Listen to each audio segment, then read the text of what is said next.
السلام عليكم. مواقف البلد فجعة الفلوس، شوفوا كيف أعطى السيارة مخالفة مرتين، سجل على السيارة مخالفة مرتين، هي حقت المالك بعشن. طبعا الراجل حط المخالفة وحط الظلة حقت السيارة. هذا رقم اللوحة وهذا الرقم الثاني.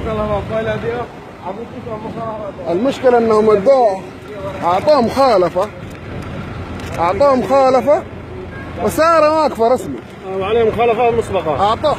اعطوه مخالفة والسيارة واقفة رسمي وما شافوا هذه ما شافوا هذه. قد تكون زيها، انا والله ما اعرفه، انا ما اعرف صاحب السيارة ولا اعرف السيارة حقتي. طيب وعليه مخالفة بس كيف انا مستغرب كيف تجيب مخالفة، كيف تجيب، انا ما اتشاكل معاك، كيف تجيب مخالفة، كيف تجيب مخالفة وعنده تذكرة، كيف تجيب مخالفة وعنده تذكرة؟ خلاص تتحاسبوا، المفروض تتحاسبوا كلكم، تتحاسبوا، لانه نحن جاتنا مخالفات نفس النظام.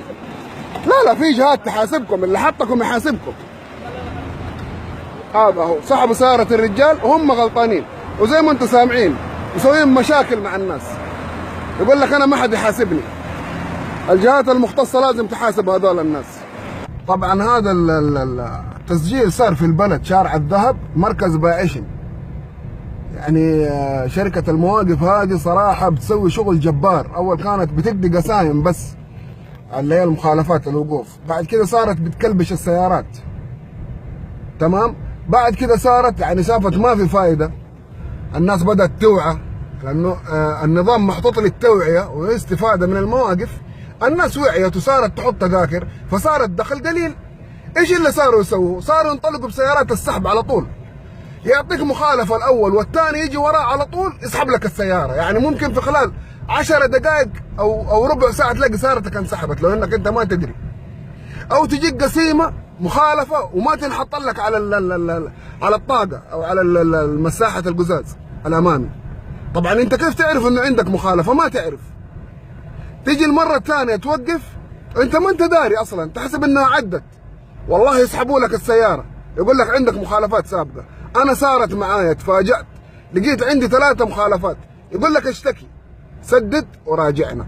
هذه الجملة اللي تفقع القلب، سدد وراجعنا. إذا سددت انتهيت. وعلى قولهم هي كلها كم؟ حتدفع 300 400 500، حتقعد تتابع، تسيب عملك وتخرج تتابعهم وتجلس لك كم شهر، حترجع في النهاية تقول حسبي الله ونعم الوكيل. وهذه كلمة حسبي الله ونعم الوكيل هي اللي كسرت ظهور الناس، والناس ما ياخذ بالها. أمراض في نفسهم، أمراض في صحتهم، أمراض في أبدانهم، أمراض في أعمالهم، مشاكل، أمراض في أبنائهم، أمراض في زوجاتهم، مشاكل في البيوت، ما هم دارين. كلمة حسبي الله ونعم الوكيل. حسبي الله ونعم الوكيل. السلام عليكم.